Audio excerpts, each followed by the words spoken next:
Gracias por recibirnos acá en su despacho. Muchísimas gracias. No, gracias a ustedes. Bueno, el conflicto mapuche, llamado mapuche, Sí. podríamos hablar pseudo mapuche, porque todos sabemos y hemos estudiado un poco nuestros pobladores originarios. Nunca tuvo la Patagonia Argentina mapuches. Hubo alguna corriente araucana que venía de los otros lados de los Andes, que ahora podría emparentarse con este nombre nuevo que ha aparecido, los mapuches. Pero lo cierto es que yo conozco los Altos de Bariloche, conozco el recorrido, todas las zonas más pobres y más humildes de esa gran ciudad de San Carlos de Bariloche, y ahí he visto gente trabajadora y humilde, muy sana, que sus inquietudes, que me las plantearon en 2 asociaciones vecinales que visité, eran las normales y comunes. La gente que dice: queremos que se tiendan las cloacas, queremos que se tienda la red de agua, queremos que haya más vigilancia, queremos que haya luminarias, queremos que la sala de primeros auxilios esté bien dotada y que trabaje 24 horas, que tenga los médicos y las diversas especialidades médicas disponibles. Una palabra, lo que normalmente pide cualquier comunidad, pero los vi trabajadores, pacíficos. Este grupo que se llama RAM, Resistencia Ancestral Mapuche, es un grupo radicalizado, minoritario, delictivo, ha cometido graves tropelías, violaciones flagrantes a la paz social.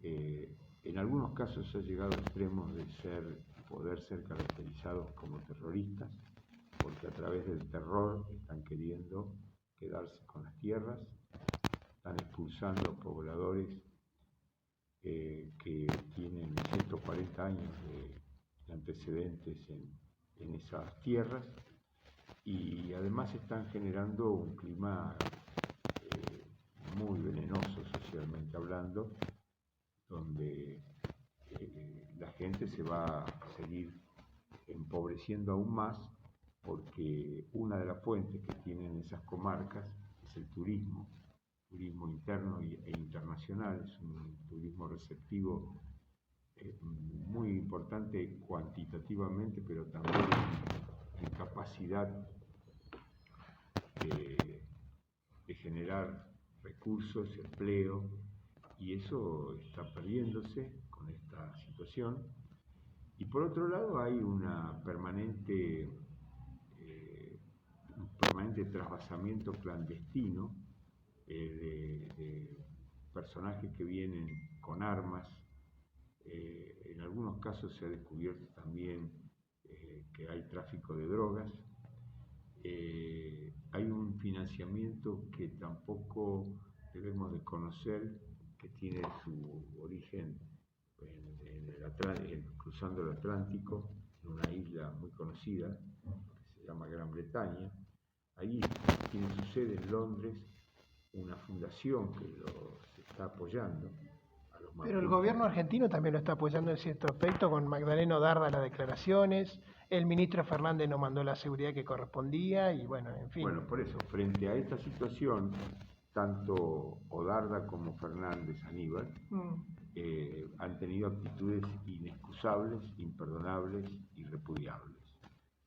Odarda hace 4 o 5 años dijo que con tanto territorio que tenía la Argentina, ¿por qué no le podíamos dar un territorio soberano a esta gente?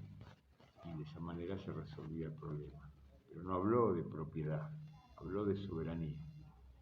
Es una grave traición a la patria la que hizo Darda. Yo la acabo de denunciar penalmente por apología del delito, por incumplimiento de los deberes de funcionalidad pública, por complicidad en algunos delitos que se han cometido, por obstruir la justicia, por falsificar documentación, por no haber informado sobre algunas situaciones registrales que estaban reclamando las verdaderas comunidades originarias.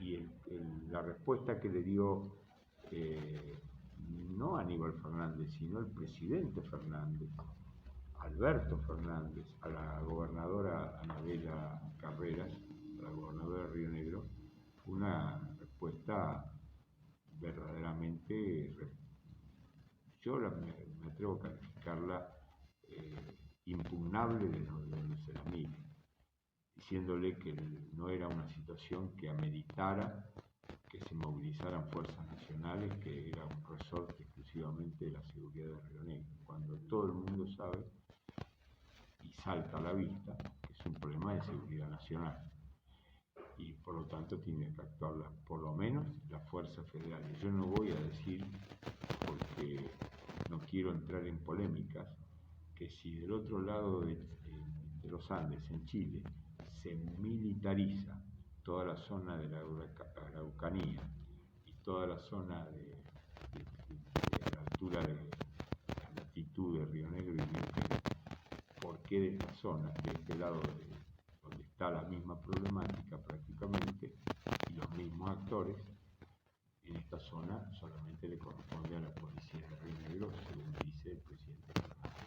Estamos frente a una situación donde por omisión o por acción, por ideología o por intereses o todo el conjunto combinado, se ha generado una situación muy grave que podría tener consecuencias realmente muy penosas para la comunidad. Doctor Asef, ¿qué le pasó a Alberto Fernández? Usted lo conoce más que nadie porque prácticamente inició con usted. Este presidente, en su momento, el doctor Fernández, criticaba muchísimo al kirchnerismo, hablaba de la propiedad privada. ¿Qué le pasó para usted a Alberto Fernández? Alberto Fernández es muy camaleónico. Es un hombre que tiene poca convicción y mucha, capacidad de flexibilizar su postura de acuerdo a lo que convenga en el momento. Como alguna vez se dice, tengo estas ideas, pero si quiere otras también tengo las de repuesto. Él se ha acomodado a la situación de cada momento. Cuando él vino al partido nuestro en formación, era un momento que había mucha pasión y vocación y actitudes que tenían que ver con la idea de patriotismo que estaba faltando en la Argentina. Habíamos caído además en una derrota que golpeó mucho el espíritu de nuestra nación, que fue la derrota de las Malvinas, y nosotros habíamos levantado una idea, una consigna que era no rendirse, pero no rendirse no quería decir no rendirse bélicamente, sino no rendirse como nación, seguir luchando, seguir buscando nuestro camino para realizar ese gran objetivo que es un sueño de un país próspero y un país grande, o quizás tendría que decir al revés, un país grande y un país próspero, porque para ser próspero primero tenés que ser grande en todo sentido, ¿no? Doctor, usted me está tocando un tema bastante importante. ¿Usted cree que del 83 para acá, la democracia, si bien es el mejor sistema que hay, ha estado a la altura? Porque la salud no funciona, la educación no funciona, bueno, la inflación, la economía, todo es un desastre, doctor. Si uno tiene que ser sincero como reclama nuestra población y como dirigente tenemos la responsabilidad primera de todas de ser francos, podemos edulcorar las palabras, no ser imprudentes en nuestra terminología, no agravar el pesimismo que tiene el país, no exacerbar los sinsabores que está sufriendo, tratar siempre de aportar una palabra de aliento, de aliciente, pero si uno tiene que ser sincero como corresponde, yo debo decir que el saldo es negativo. porque hoy tenemos peor salud, tenemos peor educación, y prescindiendo de la pandemia, tenemos peor salud, tenemos peor educación, y ni hablar que tenemos peor economía. Hoy tenemos una pobreza incalculablemente mayor que la que había en 1983, que no alcanzaba al 5% de la población, una indigencia que hoy supera ese porcentaje. En aquellos tiempos la indigencia no superaba el 1%. Nosotros teníamos una educación que todavía seguía siendo modélica en el hemisferio sur y tenía el respeto del mundo entero. Hoy todo esto se viene abajo. Las últimas estadísticas sobre nuestra educación muestran que la educación pública argentina pasó de ser la vanguardia de América Latina a estar en los escalones inferiores. Hoy nos superan varios países hermanos. Bueno, esto realmente muestra que el balance es amplia y penosamente negativo. ¿Con qué Argentina sueña, Alberto? Pero uno no puede, primero no debe nunca dejar de soñar. Y cuanto más grande es el sueño, más posibilidades hay que se hagan grandes cosas. Es al revés de lo que algunos creen. Si piensa en grande, es como que se excede o se exorbita. No. Cuanto más grande se piensa, más cosas grandes se hacen. Miguel Canelo decía que supo ser el rector del mayor colegio secundario que tuvo y tiene, supuestamente tiene todavía la República Argentina, que es el Colegio de Buenos Aires, que ahí fue sucesor, incluso sigue emplazado en algún lugar, del primer colegio que tuvo el virreinato, que fue el Colegio de San Carlos, por lo menos el de Buenos Aires estoy hablando, porque hubo otros colegios en las provincias altoperuanas, bolivianas, en Charcas, también hubo en Córdoba, pero el Colegio de Buenos Aires, que lo tuvo de rector a Miguel Cané, un gran educador, un gran pensador, un gran intelectual, yo rescato una frase que a mí siempre me quedó grabada: piensa en grande y harás cosas grandes. Nosotros estamos cada vez pensando más en chico, y bueno, y se achican nuestras perspectivas y las del país. Entonces, poderoso, un país que se haga respetar. El respeto es parte del poder de una nación y además es el que puede generar condiciones para la confianza que necesita una economía para funcionar. Si nosotros no prescindimos, como no debemos prescindir, del orden material a partir de fortalecer nuestro orden espiritual, porque el espíritu es el primero, el que antecede a todo. El espíritu hoy está desplomado. Y el desplome del espíritu es la causa del desplome de la economía. No es a la inversa. Si nosotros queremos recuperar la economía, primero hay que recuperar el espíritu nacional. El espíritu nacional se recupera volviendo a confiar en nosotros mismos. Y eso va a ser una clave para que se abran las puertas del camino de la prosperidad perdida. Ahora, eso sí, no vamos a ser un país próspero si le metemos ideologías arcaicas a la situación, al escenario. Como por ejemplo, lo quiero significar porque está publicado, está dicho por un dirigente social, que pontificó en una reunión de que trabajo no es lo mismo que empleo. Porque empleo requiere un empleador. No quiso decir, para no avanzar mucho, seguramente un patrón, para no hablar de una palabra. Requiere un patrón. Trabajo no. Se puede tener trabajo sin patrones, sin empleo, sin empleadores. Bueno, estamos creyendo en los cuentos de hadas, o lo que es peor, estamos convencidos de que es posible ese tipo de economía. Que vos me digas que hay una economía popular que puede complementar el sistema económico que rige en el mundo entero, puede ser, puede haber una complementación y puede haber también una sensibilización del capital para que tenga mayor, efectos sociales, mejores efectos sociales, que es el famoso capitalismo social, una idea de un capital, pero que tenga como norte la verdadera justicia social. Pero lo que no puede decir que que no haya capital.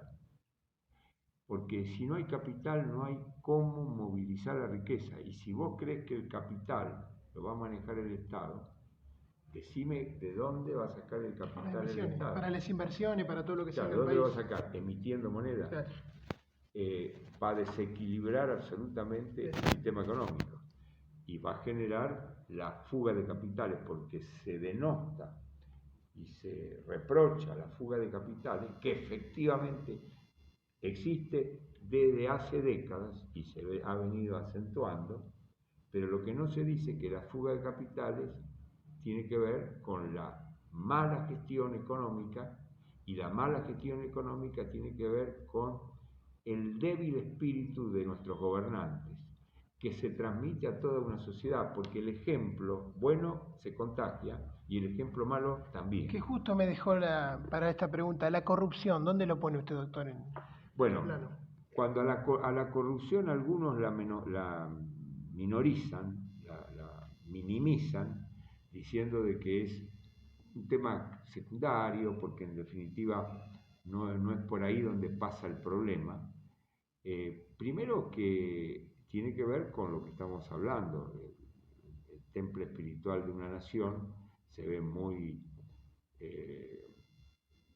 conmovido y muy quebrado cuando observa los privilegios que surgen de la corrupción y todos los males que desencadena. El ejemplo típico del caso del accidente de Once es manifiesto, y por algo hubo condena, porque era tan manifiesto que... ¿Pero qué opina ahora que están todos saliendo de la cárcel? Pero esperá, porque quiero concatenar bien la cosa. ¿Por qué? Porque un tren no frena en la estación terminal del 11 y genera un choque de sus propios vagones y mueren 52 personas. ¿Qué tiene que ver el ministro? ¿Qué tiene que ver el secretario de Transporte? ¿Qué tiene que ver el concesionario? Y tiene que ver porque ellos recibían los subsidios, el ministro los otorgaba, el concesionario los recibía y no los invertía en comprar equipamiento nuevo que justamente hubiera evitado ese accidente. De tanta gente. Bueno, ahí está la demostración de por qué la corrupción mata. Bueno, y la corrupción además genera que donde tenía que haber 10 calles pavimentadas, 10 cuadras pavimentadas, no haya ninguna y figuren pavimentadas. Entonces esas calles, ante la primera lluvia hay barro, los chicos no pueden ir a la escuela, y entonces toda una serie de consecuencias absolutamente nocivas. Muy bien. Pero además hay otro problema que genera la corrupción. Cuando se va extendiendo, el que tiene un capital, y yo no estoy hablando de capitales extranjeros, estoy hablando de un jubilado que en algún momento pudo ahorrar y tiene algún ahorro.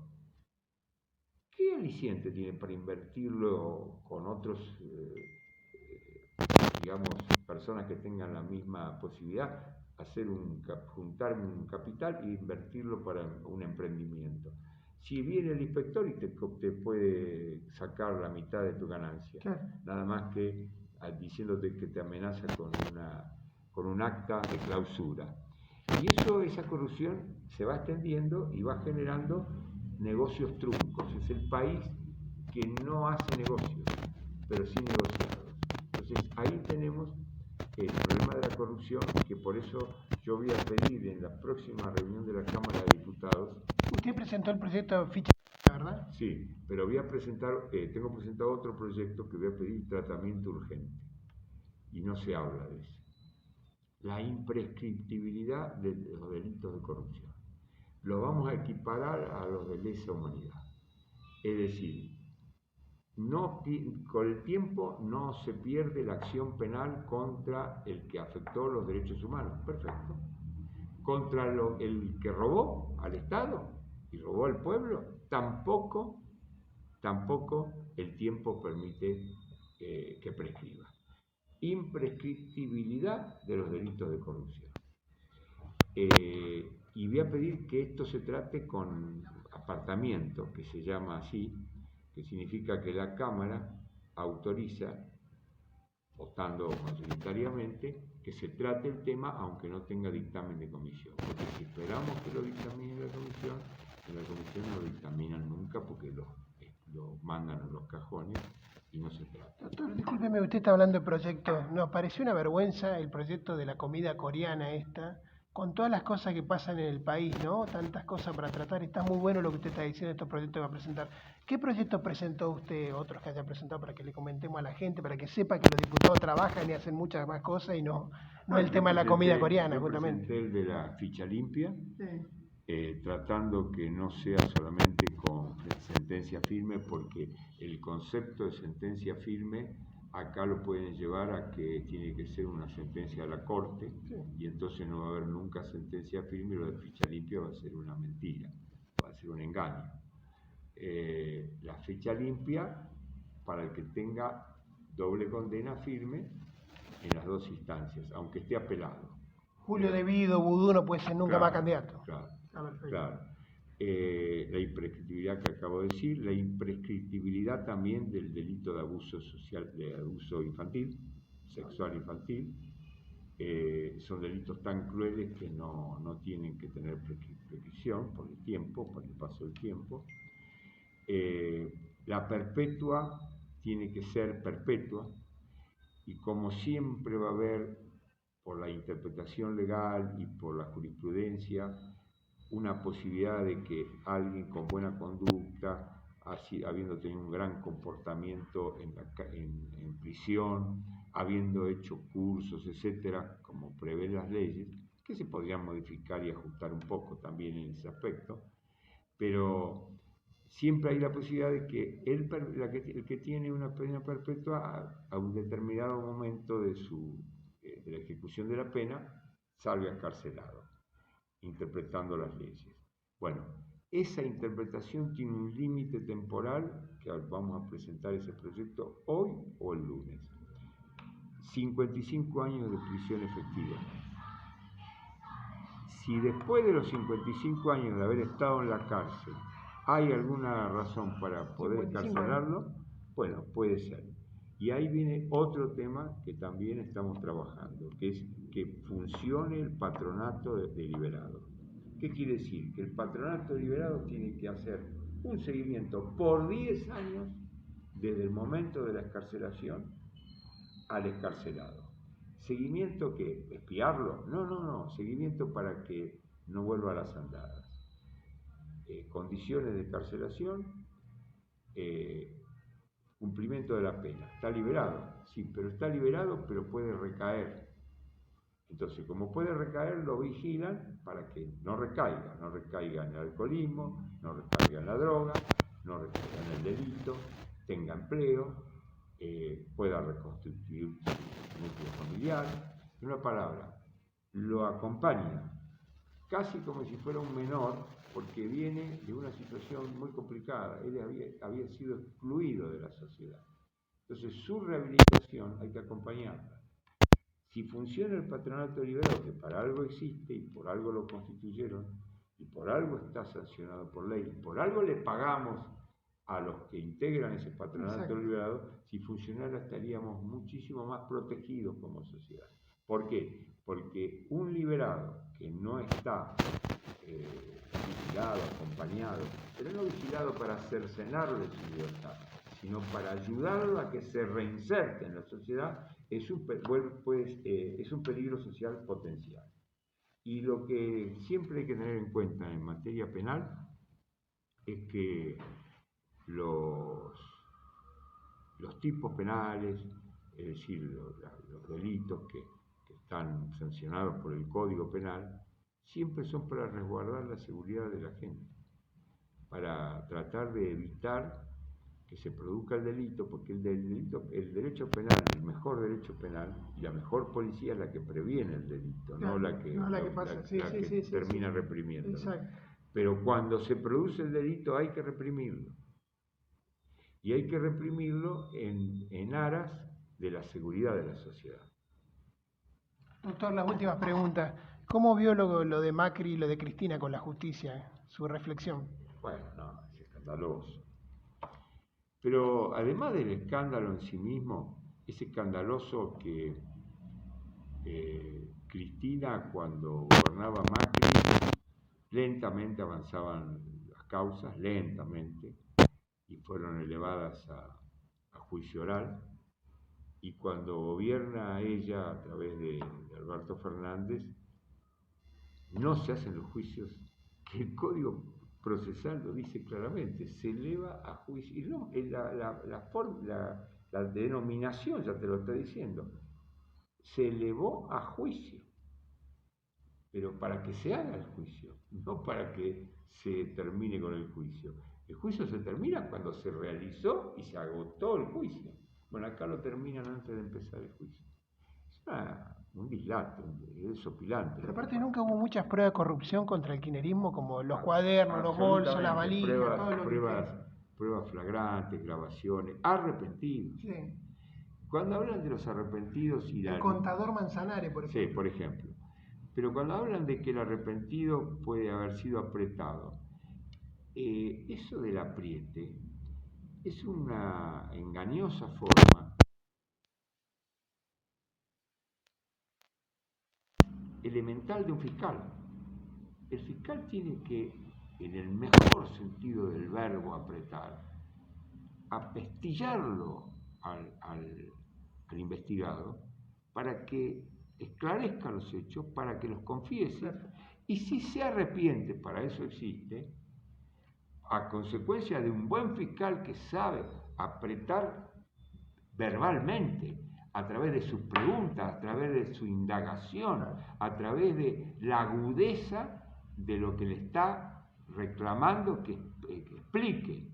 Entonces, eso no es apretar, eso es hacer cumplir su función. ¿Qué quieren? Un fiscal que le diga, bueno, acá usted está acá, dígame lo que quiera decirme, contésteme, si quiere, si no, no me contesta. Esa no es la tarea del fiscal. Entonces, acá, con una buena tarea de algunos fiscales, logramos que haya 27 de 30 arrepentidos. Pero arrepentidos que dijeron todo, con lujo de detalles. Sí. Y con el acompañamiento de su abogado defensor, que refrendó lo que después se transformó en un acta de todo lo que declaró como arrepentido. Se acabó, ahí está toda la prueba. Es prueba concluyente, prueba que no puede ya cuestionarse. Y a pesar de eso, están sobreseyéndola ya en 3 causas a Cristina y ella va a seguir hasta conseguir el sobreseimiento de los 11. Y lo que más alarma es cómo se amolda la justicia a la situación. Después está el caso de Mauricio Macri. Yo no conozco en detalle el tema del llamado espionaje a los familiares de Lara San Juan. Conozco a los familiares de Lara San Juan porque los fui a visitar cuando todavía estaban en la base naval de Mar del Plata y estaban implorando de que salieran a buscar por todos los medios al submarino hundido. Yo ahí medié con ellos y las autoridades de la base, las mismas autoridades navales me pidieron que converse con los familiares. Nos comprometimos a que se iban a agotar todos los recursos y hay que recordar que el presidente Macri dispuso una partida especial y finalmente el submarino se ubicó, no era fácil ubicarlo. El submarino se ubicó y se ubicó desgraciadamente implosionado, literalmente aplastado. Aplastado, sí. Y fue además, según las pericias, una situación que se dio en unos segundos. Sí. Por lo menos podemos decir que nuestros 44 submarinistas no sufrieron porque fue instantánea su muerte, ¿no? Ahora, el presidente de la República cuando se mueve y va a una reunión, tiene que tener una información ¿De dónde va a ir? dónde va a ir, claro, y qué es lo que se le va a reclamar. No es cierto, ni es de buena gestión, por otra parte, ni es resguardar al presidente de la República, mandarlo en barbecho a que vaya a una reunión y ahí se sorprenda con lo que le dicen. claro. Él tiene que ir con respuestas, porque de un presidente de la República se esperan respuestas. Y para tener respuestas hay que saber de qué se trata. Entonces es muy forzado eso de que ha habido espionaje. Y además, en todo caso, el espionaje no era, si hubiera existido una inteligencia, no un espionaje, sobre cuál era la situación, no era para perjudicar a los familiares, sino para poder darle, vuelvo a repetir, respuestas que calmaran sus más que justificados reclamos y más que justificadas ansiedades. Entonces me parece traído de los pelos, como se diría vulgarmente, Sí. hacerle un procesamiento con un embargo multimillonario, espectacular, de 100 millones de pesos, prohibición de salir del país. Parecería como Macri tiene, en fin, algún reconocimiento internacional, además a través del fútbol él tiene... Con FIFA, está con la FIFA. Tiene también un área muy grande de vinculaciones en un tema que tiene mucha repercusión popular en todo el mundo, el fútbol. Parecería que eso causa envidia en algunos personajes del oficialismo actual, parecería que tienen problemas en sus vinculaciones internacionales. Totalmente, no hay geopolítica a nivel mundial, estamos mirando Irán, Cuba, Venezuela, países que se han caído del mapa totalmente. Así es. Doctor, yo voy a cerrar siempre con un ping-pong. Yo le nombro una figura política en nuestra historia y usted me la puede definir. Bueno. Doctor Carlos Saúl Menem. Era muy simpático, pero el saldo final de su gobierno fue negativo. Para mí fue muy negativo. El doctor Raúl Alfonsín. Un hombre que dio la impresión de venir a renovar, de venir a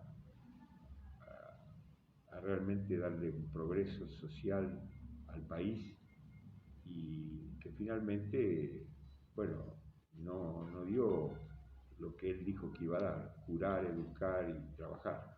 Néstor Kirchner. No, lo de Néstor Kirchner es... Lo de Néstor Kirchner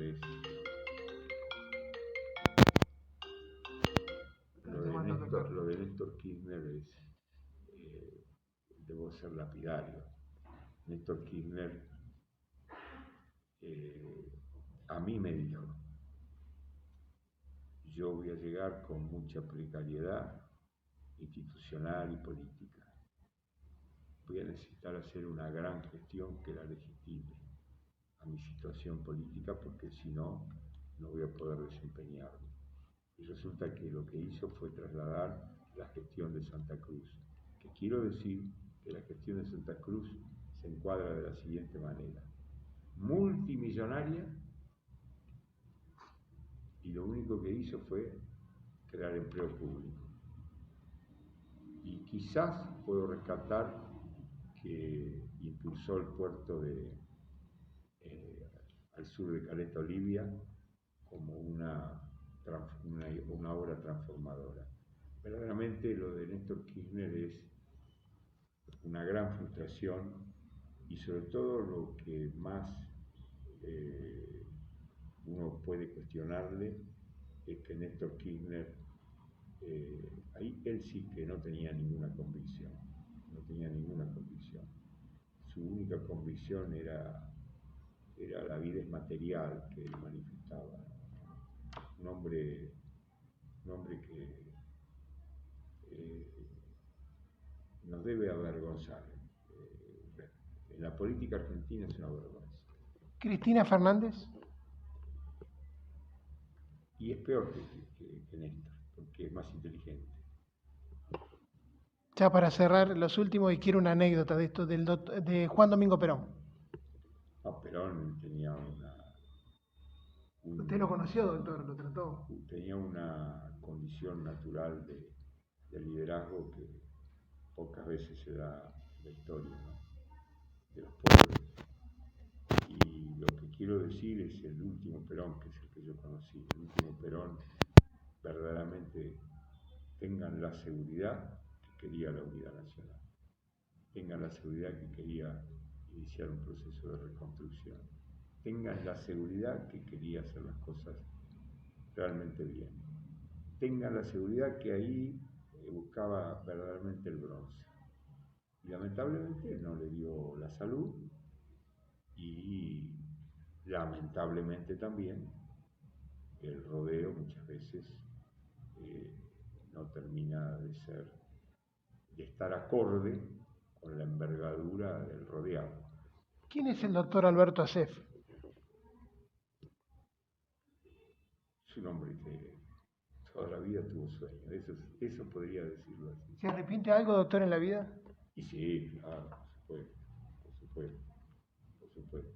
Quizás un arrepentimiento que podría decir concreto es cuando le dije a Cafiero que no lo iba a acompañar por las mismas razones que él me decía que quería que lo acompañe. Pero eso lo hablamos otro día. Porque yo creo que Cafiero finalmente hubiera sido, si hubiéramos, no quiere decir que porque lo hubiera acompañado yo, hubiera ganado la elección a Menem en la interna. Pero quiero decir que finalmente Cafiero hubiera podido llevar por otro rumbo las cosas. Mucho mejor en relación a lo que después sobrevino con Menem. Un mensaje final a la gente de Río Negro, Neuquén, que yo sé que está siempre acompañándolo a Miguel Pichetto en la vida política. Lo que quiera decir a la gente. Bueno, es una zona maravillosa del país, empezando por el valle, el Alto Valle, el Medio Valle, la perla esa del valle que es Villa Regina, Neuquén. En algún momento Neuquén, hace 30, 40 años, era la ciudad que más crecía en el mundo, más crecimiento del mundo. Tenía más construcción en relación a su población que la tierra. Y sigue siendo una tierra de promesa. Bueno, lo veo con Vaca Muerta. El desarrollo posible que puede tener esa zona es inmenso. Necesita paz, administración, como decía el general Roca, necesita una estrategia, debe darse también una idea regional, sin perjuicio de las jurisdicciones provinciales. Ahí es un claro, típico caso de un proyecto regional estratégico, tiene que haber, que vaya de la cordillera hasta la playa de Viedma. El Cóndor, la Boca. Cóndor. Sí. Y por supuesto de Bariloche hasta toda la meseta. Tiene un desarrollo impresionante la posibilidad. Y poca población, doctor, muy poca población. Pero en relación ha crecido bastante, sobre todo Neuquén, en relación a otras zonas. Tiene una pujanza natural que simplemente hay que darle un poco más de organización y de estrategia. Doctor Asef, 1.000.000 de gracias por su tiempo.